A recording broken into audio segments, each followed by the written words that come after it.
بعد ذلك وصل لعموري، خلوها لعموري، تقدم عموري، عموري الله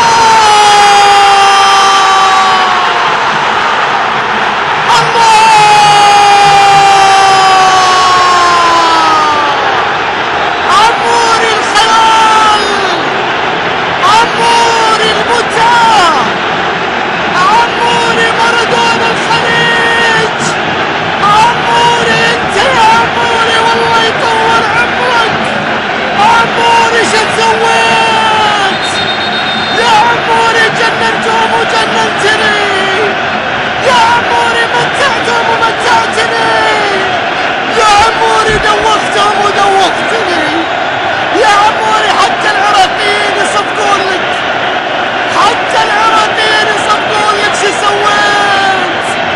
شو سويت يا فتى الخليج؟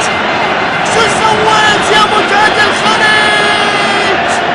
شو سويت يا فن، يا طرب، يا متعة، يا إبداع؟ صلوا على رسول الله وقولوا ما شاء الله. هاك يا اسماعيل، وهذا الظن فيك يا اسماعيل، وسيحدث ذلك بإذنه تعالى يا اسماعيل.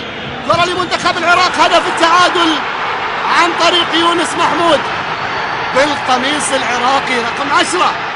يونس محمود يسجل هدف التعادل الآن في آخر 10 دقائق من عمر المباراة. العراقي يونس كابتن منتخب العراق يسجل هدف التعادل في لحظة صعبة جدا وعصيبة جدا من عمر المباراة. العراقيون يعودون بإصرارهم بعزيمتهم، ومعها جمهور الإمارات يهتف لمنتخب بلاده. إنها لحظات تتلاعب بها المشاعر والأشجان. يونس أهديت له على طبق من ذهب، سجلها في المرمى بصناعة اللاعب اللي هو مهند عبد الرحيم. العراق يعود للمباراة في أداء مستحق للشوط الثاني. يونس محمود، عمر عبد الرحمن مشاها لسمعة، اسماعيل تقدم، اسماعيل بيلعبها، كرة لعامر، عامر حطها، جول! الكاس البوظبي، الكاس البوظبي، الكاس لعيال زايد، الكاس للإمارات، الفرحة لأبيض الخليج. الحمادي بيسجل الثاني لمنتخب الإمارات الوطني. الحمادي بيسجل لمنتخب الإمارات الثاني.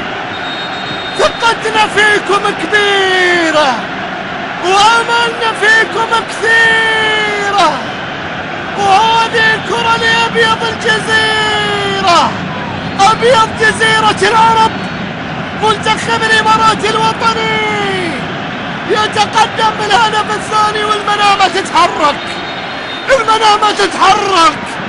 حركوها عيال زايد، حركوها الإماراتيين، الأرض تهتز.